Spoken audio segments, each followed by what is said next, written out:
Welcome to session 5 of the Principles of Mobile Marketing, and this session is all about proximity marketing. So one of the interesting things that happens is when everyone has a smartphone, when you put this connected device in their hands, means they can respond to just about anything. So that always there, always on device can be used to interact with all forms of advertising. So mobile offers a real opportunity that probably hasn't existed before in terms of actually brands engaging at just about every part of their advertising and their customer journey. One of the things that's seen a lot of popularity are QR codes or barcodes.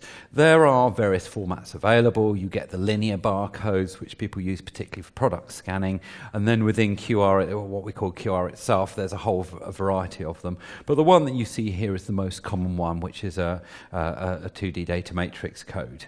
And the way it works, essentially, there is an app on the phone. You hold the app in front of the code and it scans it, and from there you can make a number of actions. And in fact, these codes are great because they can contain a lot of information. The big ones can contain up to 4,000 characters, and you can do a number of actions with it. Most commonly, it's things like just delivering a URL. But phone numbers can be done, you can deliver text, but you can do actually quite a broad range of actions with a simple QR code. The other benefit of it is that it can be used at any size. So it could be as small as 25 millimeters or as big as you like, and people have made them as big as billboards and things like that. So if you look here on the left, here is the Calvin Klein advert they put in Times Square, and it's as large as the size of a building. But it's a great way of actually creating response in advertising. So if you want to get a higher response to your adverts, you can use a QR code. So why would you use a QR code rather than, for example, just printing a URL or a text? Well, obviously there's that element that there's more interaction, there's more kind of fun from it. But the other thing is, particularly when it comes to text, what we're seeing is a growth of the use of QR, simply because if people text, they're worried that the brand will grab their number and they'll just start messaging them. If you remember in session 2, Mobile and the Consumer, we talked about the problems of spam and the perception of spam and permissions. And the great thing about QR is the consumers don't feel that they're giving too much away. And QR doesn't just have to be a boring black and white code. You can do some interesting things. Here are some great examples of creative QR designs. The one on the left is for Angry Birds, and the one on the right is for Louis Vuitton. And these still scan, and the way it works is that you can kind of mess around with the code, add graphics and information. As long as the core data is still there, the thing will still scan. And people have been doing all kinds of imaginative things. I've seen a QR code that was produced on a pizza, for example. But the thing with the QR code is getting the context absolutely right. A lot of brands seem to think that everybody wants to scan their code, and in reality they don't. We know, this is data from Comscore, that 11% of people in the UK have scanned a code, and only 6% of them have done them regularly. Now, that doesn't necessarily mean that QR codes are bad, but you need to use them in the right way. Because it's essentially free to create a QR code, a lot of brands just say, well, we'll stick it on anyway. But a lot of time that's pointless. So really there's 3 main things you need to think about if you're going to deliver a QR code. The first thing is the context. So where are you going to put it? And number 1 is, can the user scan it? And the first thing you need for a scan is what we call dwell time. So if you stick it on a poster in a busy train station, people will not scan it because they're going to have to stop, people will bump into them, and as much as anything else, they're on their way to work or whatever. So it simply haven't got the time to do it. In London, I see a lot of QR codes on the Underground, and it makes absolutely no sense to do that. First, you've got the problem of dwell time. Again, people are not going to stop on the London Underground to scan a code, because if they did, they'd probably get trampled to death. But also, there's no internet connection on the London Underground, and you need to be able to have that internet connection in order to fulfill that code. And a lot of the time, they're delivering a URL anyway, so people will want to be able to connect there and then. And again, with mobile, it's about immediacy. They don't want to scan it and then connect later on. They want to do that thing now. So putting a QR code on an Underground poster is pointless. Putting it at the bottom of a bus shelter poster where it's too low to reach is also pointless. So you need to think about exactly where is it going to be. It needs to be somewhere where people will sit there, they will scan it, they will have a look at it. So, for example, we know that majority of QR codes are scanned in print, so in magazines, because people are obviously flicking through it, they're probably at home on the sofa, and they've got their time to pick up their phone and scan it.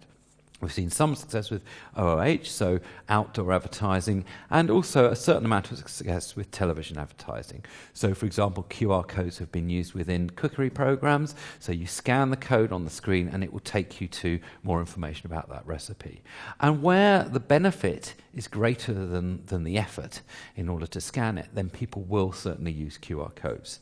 The second element is targeting. Who is the audience and will they scan it? Now, we know for a fact that more men tend to scan than women, and it tends to be people with smartphones. When QR codes first came out, which was before the advent of the iPhone and the smartphones that we now have, everybody who was in brand advertising would say, well, everybody will scan a code when they've got an app on their phone. Now, clearly that's not the case, because the app is not a barrier any longer. We know that people will download apps quite happily. So what you need to do is to aim it at an audience who are most likely to actually do the scanning. And the fact is that men like it more, iPhone users like it more, and of a certain age group, they're more likely to use it. The other thing about the targeting is using the QR to segment the campaign.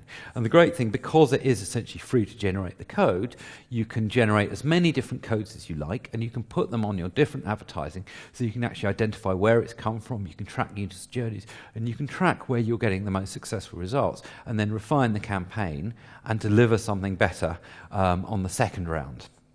And finally, it's the engagement. It's the, is there the right call to action?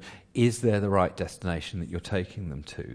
And this advert here, which is for MI5, is a classic failure of that kind of engagement. So here's the QR code. Yeah, it's a nice idea. It's MI5. You have to think a little bit, so you're going to get out your handset, you're going to scan it.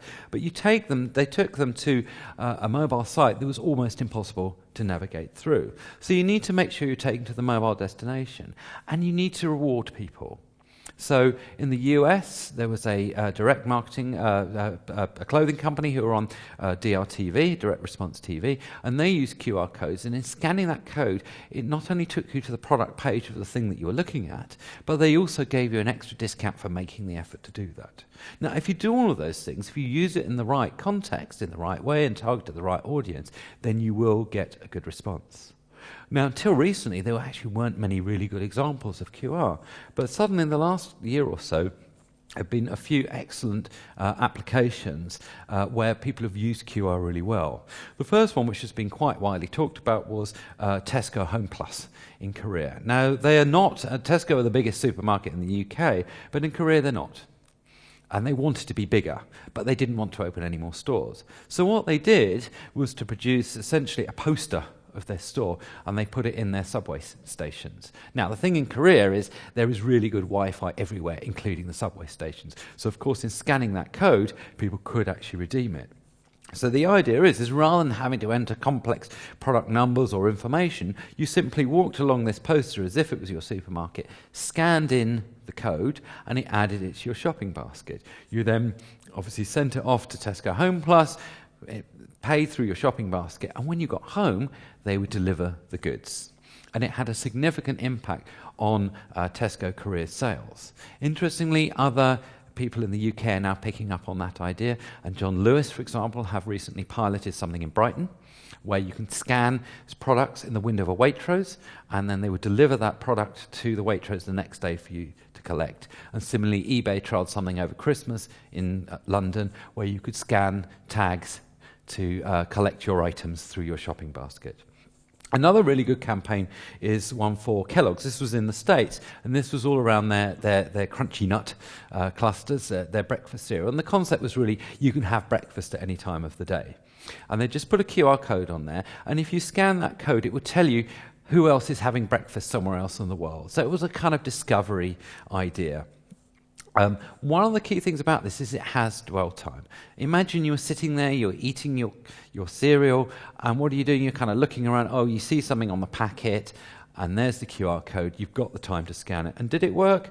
Well, they got 40,000 QR scans, but just 6,000 text responses. So in this case, QR was better than SMS for them.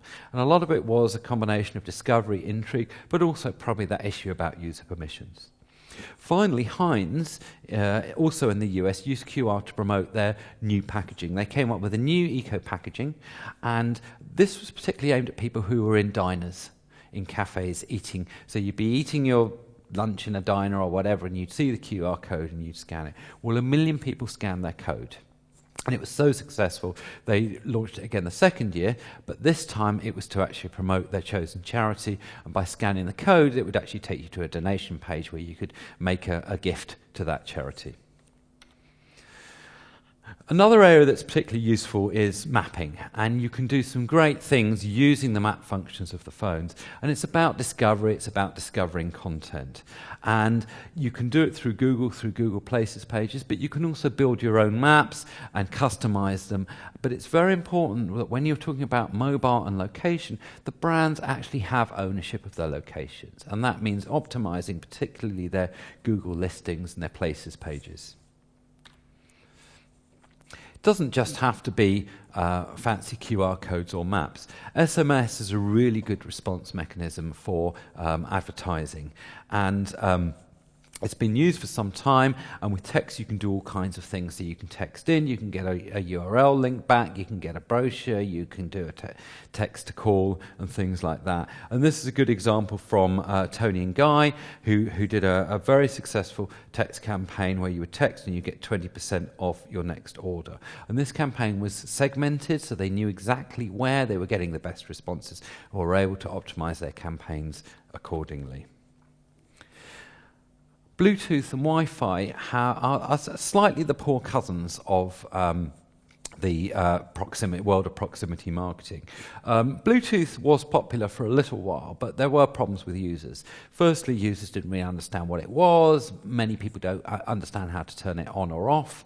And also, because Bluetooth is quite broad in the way that it sends out its message, there were a lot of people who are accidentally tapping into the Bluetooth network. So they'd walk past somewhere that's doing a Bluetooth broadcast, and their phone would ask them if they wanted to download some information that they never knew about.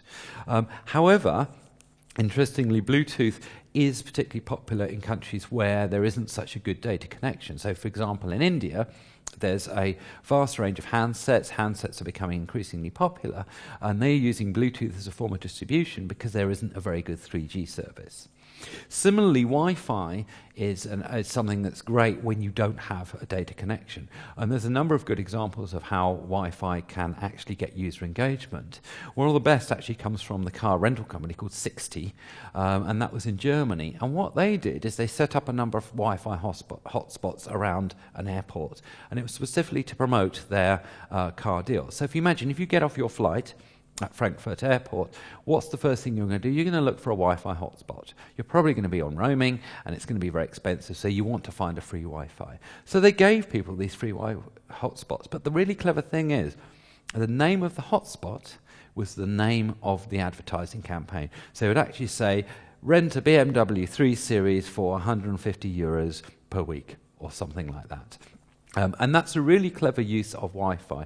O2 are also now beginning to use it as part of their customer engagement. Having problems with their data network, they've realized that the solution is to start installing Wi-Fi around as many places as possible.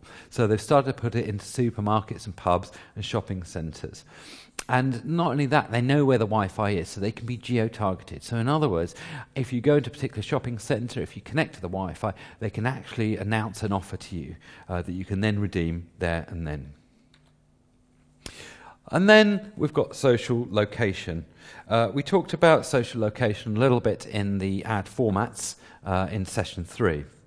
So Foursquare pretty much invented the check-in deal. So the idea is you go to near a place, you get the little orange tab that says there's a check-in deal near you, and you go and redeem it. It could be a free coffee in Starbucks, it could be a discount for entering somewhere else. And the great thing about that is it's available to anybody. You can be as big as a Starbucks, or you can have just a single outlet, and you can still offer a location check-in. And Foursquare are working extremely well with brands as well. So they are doing brand pages, and they're doing special badges and other kinds of promotions. There's been quite a few clever uses of Foursquare recently. One example that I came across, which I think is a great use of it, was just by the Foreign Office. Now, the Foreign Office wanted to get in front of as many people as travellers as they could, and particularly during the Arab Spring, when there was a lot of turmoil and changes, what they did is they used Foursquare tips to give information about a country. So, for example, if you checked in at Bahrain Airport on Foursquare, there would be a tip from the Foreign Office giving you the current status update of the security arrangements there. But this example here is a really nice one as well, and this is from Germany. It's called Granite Pet. And what they did is that they set up some billboards, some outdoor advertising, and at the bottom was a little food dispenser. So you would walk up with your dog. Now, the idea was it wouldn't just dispense it to anybody. They wanted to get engagement. They wanted to get people interacting with their brand. So you had to check in through Foursquare. But by checking in through Foursquare, once you did that, the dispenser would automatically give a portion of the dog food into a little tray that's kind of dog height, and the dog would go up and eat it, which is a really neat idea, and it certainly worked for them. They started with a trial of 10 billboards, and there were hundreds of check-ins daily. And in the areas where they were offering this, they saw a 28% rise in sales. The other thing they wanted to do was to be stocked in more pet stores. And the billboards not only helped with the consumer, but it actually helped the pet stores bring in more of the product, and so it helped with their overall distribution. Foursquare, I've already mentioned, work extremely well with brands. So they do the check-in, you can reward mares, you can do multiple tours. And the other thing is they'll do are the specific badges. So a couple of years ago, Marc Jacobs in New York wanted to do a promotion around their handbags, so they created a badge called the Fashion Victim Badge. Whereas CNN wanted to promote healthy eating, and they worked with Foursquare and created the Healthy Eating Badge. So if you checked into certain healthy food shops or cafes, you would get awarded that badge. And the clever thing about Foursquare is arguably not a social network in the way that Facebook is. It isn't really about connecting with friends. First and foremost, Foursquare is about a game. It's about the game of checking in, winning badges, and most of all, winning mare. And brands who actually fit within that game, or gamification as we're now calling it, but brands who work well within that will succeed very well within Foursquare. One of the interesting things is, although Facebook attempted to do location, they didn't detract from Foursquare. What happened was Foursquare's numbers doubled as a result, and we now have close to 20 million people who are regularly using Foursquare. Now, there's no question that it is niche, it's not for everyone, but in terms of targeting, if you know your customers are on Foursquare, then it's a really great, useful way to get brand engagement in a proximity environment. One of the things that we're seeing coming through now is NFC, or near-field communications. For most people, NFC actually isn't that new. Anyone in London will be familiar with it through the Oyster card. And essentially what there is inside that Oyster card is a small chip. It's called an RFID chip. And what that does is it contains a certain amount of data. So in the case of an Oyster card, it contains your travel data, your current credit. And when it comes near to a reading device, the reading device gives out power, it powers up that chip, that dumb chip, and it reads that information from it. It's exactly the same as the devices that are used for door entry as well, the ones where you touch in. Well, imagine if you put that in your phone, you can do all kinds of clever things with that. Now, primarily, it's about payment. So, things like the Barclaycard water slide game was about promoting the NFC payment. So once you put that chip in there, you can just walk into, well, anywhere from a newsagent's to a cafe. You can just simply touch in and your payment is made there and then. But the other really useful thing about it is that you can actually use it as a form of marketing, a form of response marketing. So what we're beginning to see is these NFC readers actually going into things like bus shelters and posters. One of the great things about it is that for example, with an Oyster card, it has no battery. It's a dumb chip, and it needs the powered reader in order to get the data off it. But with a mobile device, of course, you have a battery. So it means that the other chip and the other side can actually be just a dumb chip. It doesn't need any power, and therefore you can put these in almost anywhere. And they actually cost about 30 pence each, these tags. And what you can do is simply put a URL or something like that into it. Interestingly, they aren't able to handle as much data as QR, but it's a really good way of getting interaction. Unlike Bluetooth, where people will accidentally get this Bluetooth information, NFC is absolutely permission-based. It's a step in and touch in. And certainly from the trials that we're running, it's the most successful NFC campaigns are the ones where you have a clearly marked out area. If you see them on bus stops, they have a few lights around them and it actually says touch in here. And people have clearly chosen to engage with your brand. One of the big drivers for NFC is actually the Olympics, and the need to get people through turnstiles quickly and payments quickly means that there's going to be a lot of NFC installed around not just the games but London-wide. And that's great news for marketing because it means that we'll all be familiar with that. Maybe, just maybe, if in London they start putting an Oyster card into the NFC chips in phones, then everybody will use it. Certainly Apple, who there are strong rumours that will be in the iPhone 5, once Apple start having NFC in their devices, we know that they're able to drive the market forward, and this will be a very common tool for interaction. So that covers proximity marketing. Just to think about this subject a little bit, what are the main issues with QR codes? I talked about the importance of context, about targeting, and about engagement. So how would you manage a QR project, and what are the kind of issues that would occur, and how can you create a really great customer experience? Or imagine that you're a retailer trying to attract new customers. What mobile activities could you use to get more footfall into your store? So think about things like check-ins and other incentivizations.